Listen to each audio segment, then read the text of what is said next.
Time to fuel your business success.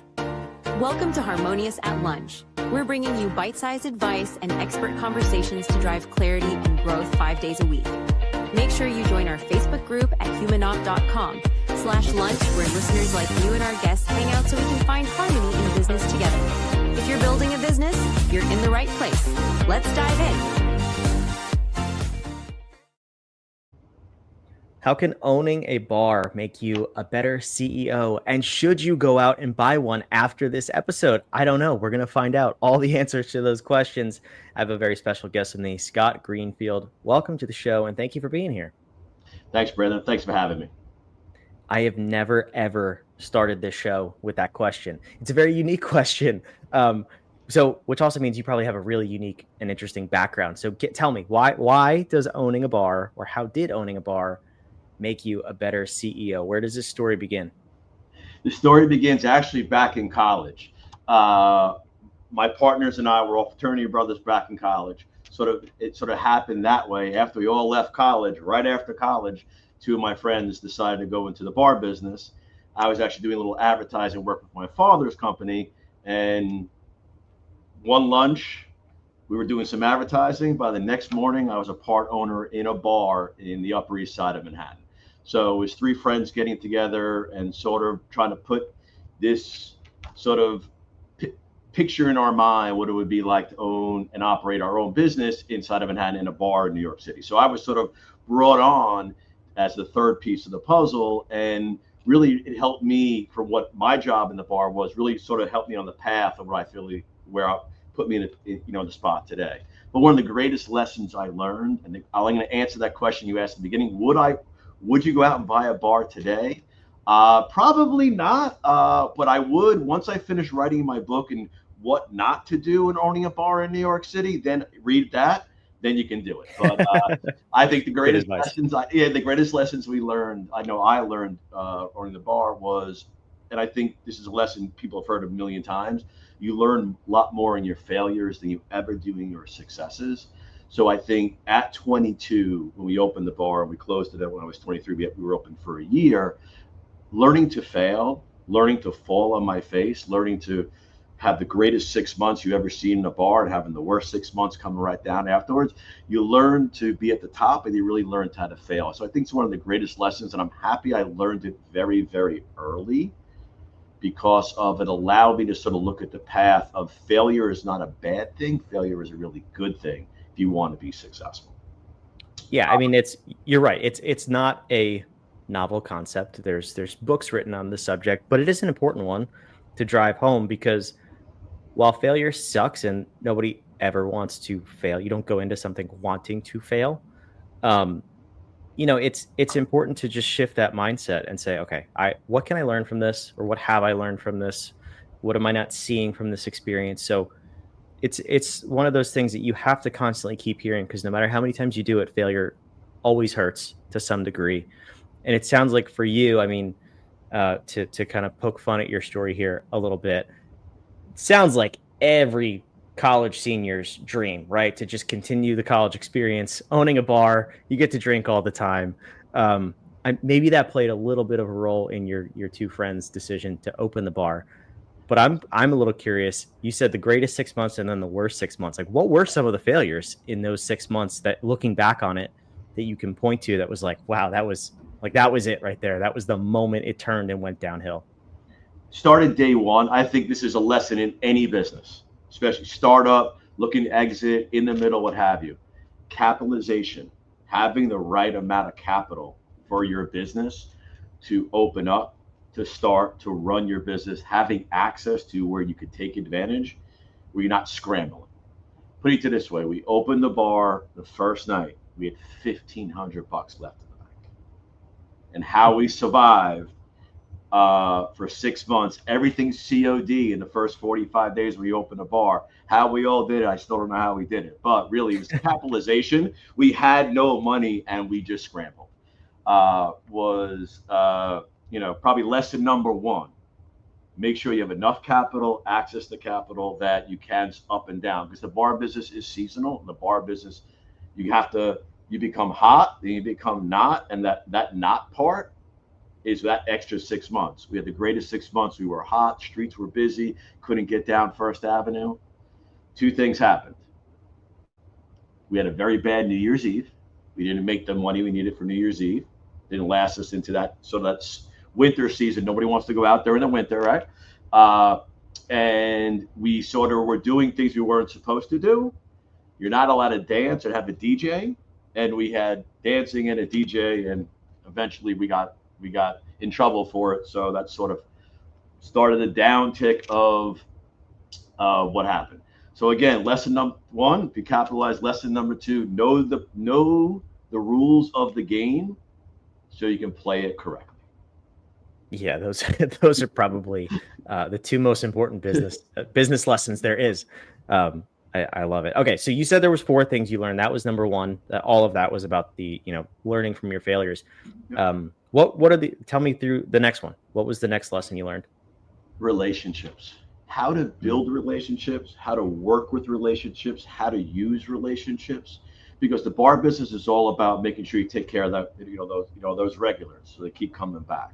Make sure working with the distributors, when you have a little dispute, when you need a little bit more time, when you have a relationship, hey, give me an extra day here and there.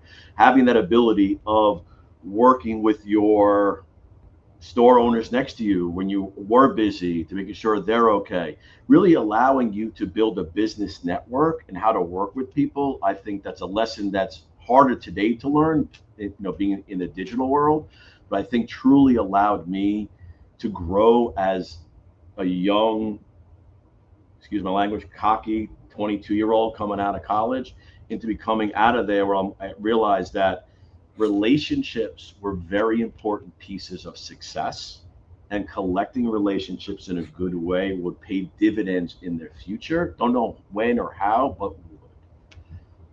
Yeah, that's an interesting one for me because, I owned a business at a young age as well, ended up growing it successfully and selling it.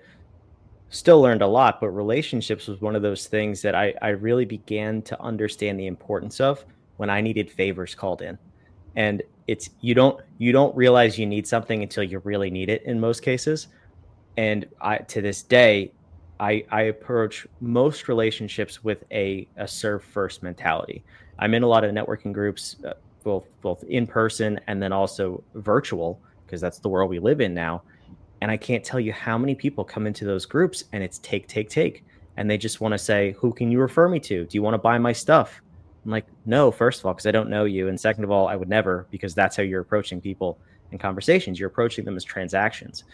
And I know from my perspective, I can call pretty much anyone who's been a guest on this show and have a good relationship just because I didn't ask them for anything. And it's not even that I'm asking for a favor, but I could call you up in 3 months and just check in on you because I genuinely care. And I can feel that you do the same in your personal relationships. It comes off of you, right? So that lesson alone, I wish more people would realize, and business would get a whole lot easier. But it's super cool that you learned that one at 22, 23 years old, because most people, I just think, never learn it. They don't, and you get challenged from time to time. In the world, if people don't see the world through your vision like that. But I'm like you. Do upon others you want to be done to you. Do good, and good should come back to you. And my career path, I'm here today because of a relationship that I made in the bar. Believe it or not, the relationship that I created in the bar through a gentleman that was, unbeknownst to me, a very successful, very well-known person in the financial world who was looking for a place to throw a holiday party. And he knew somebody that I knew, came to me. He lived on the Upper East Side. That's where I was. We connected. He had a great time. It worked out well for his company. We did it again a couple of weeks later. Everything was great. And because of that relationship, he called me a year after the bar closed, out of left field when I was living in Texas, and says, "What are you doing?" I said, "Running a door for a club in Dallas."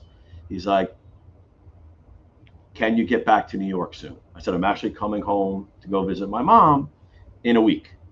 He goes, "You own a suit?" I said, I probably could find one somewhere. He goes, come to my office. I want to show you something. I want to give you an opportunity. Okay. So unbeknownst to me, he was one of the most successful stockbrokers at that time on Wall Street. Went to his office for that day. He had 40 people working for him. And he said, I believe you'll be great. I want you to come into this business.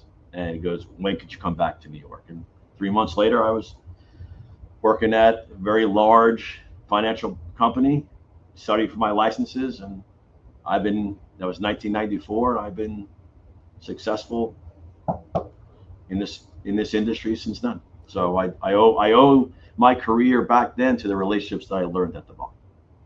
Yeah. Hey, amen. You never know what's going to happen. I love it. All right. We got 2 more tips. What's number 3?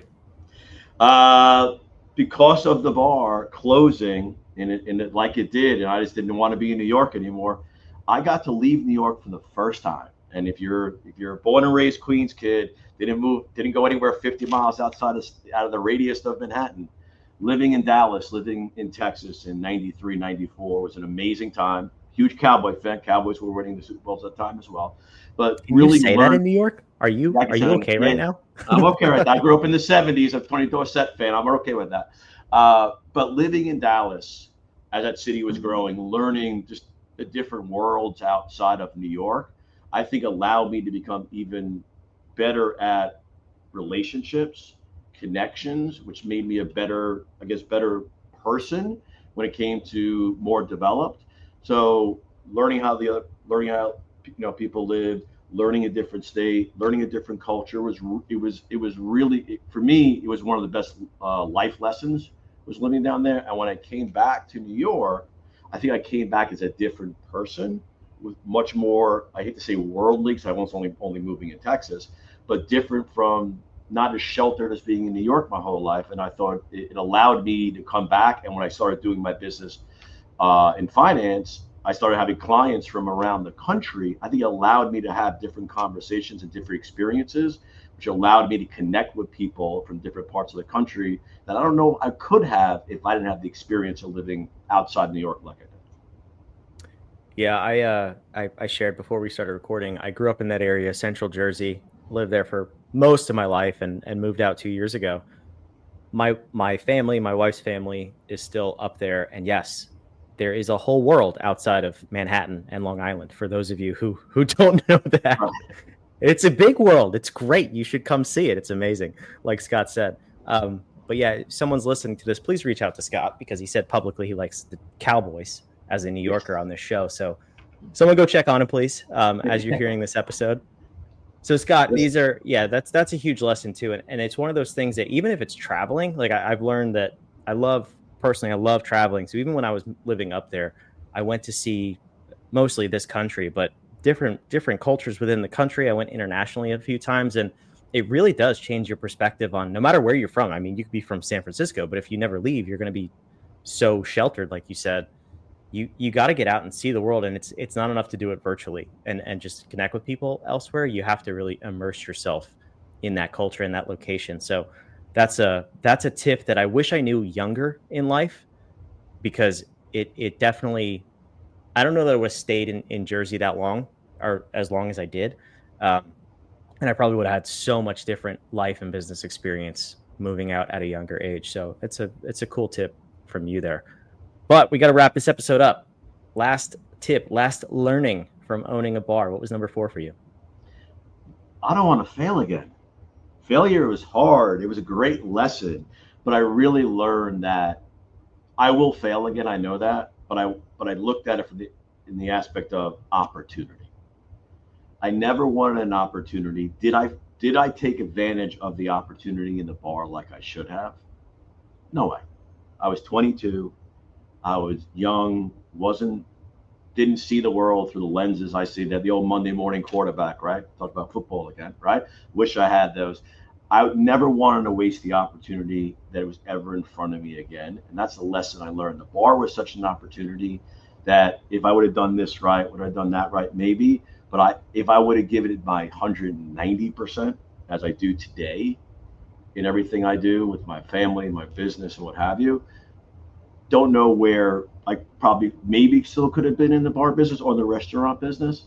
I never wanted to have that what if again if I didn't take care of that opportunity, or I didn't take advantage of that opportunity. So that's like more of a life lessons that I try to teach my children is you will fail and we will always be there to pick you up, but never not try to get that opportunity. If you have that opportunity, really try to grab it and do whatever you can. If you fail, but give it 190%, it will never be a lesson lost.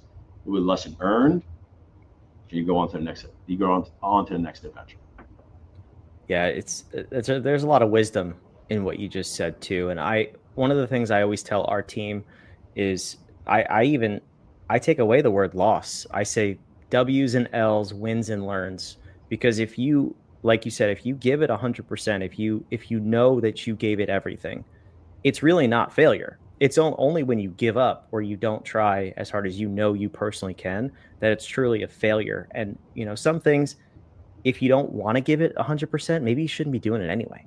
Like that should be a telltale sign. But if you feel called to something, if you want to succeed at something and you give it everything and it still doesn't work, that's okay.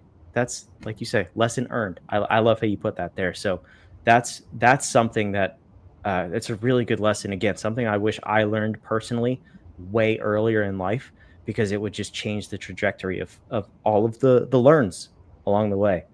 So Scott, I appreciate you being here. This is a good conversation. It's a good reminder too, is, it's a challenging landscape of business out there for a lot of people right now. And we have to keep this stuff in mind, because this is the conversation that we need to have to continue to move forward in our business, in our personal lives. And it's these little reminders that, okay, it's not all hope is lost because something's not going my way. We can get through this. We can make changes. We can learn from this. And I love having these conversations on this show. Where can the listeners go and learn more about you and how you can continue to help them? Please visit our website, fifthavenuefinancial.com. My real passion in the world is what we're doing in the autism community. So please go visit golongforluke.org. It's our charity. We're trying to raise awareness for kids with autism. I have a soon to be 21-year-old autistic son in 2 weeks. So please visit that site as well. But, again, one last lesson I would learn is, no matter what you do, no matter what you do in business or in your personal life, bring the passion. You bring the passion, you cannot fail. Amen to that. Scott, thanks so much for being here. Thank you very much, man. I really appreciate it. For those of you watching and listening, we got Fifth Avenue Financial on the screen. All of the links that were mentioned down below in the show notes. Make sure to go check those out. Thanks for being here. I hope to see you back tomorrow on another episode of Harmonious at Lunch.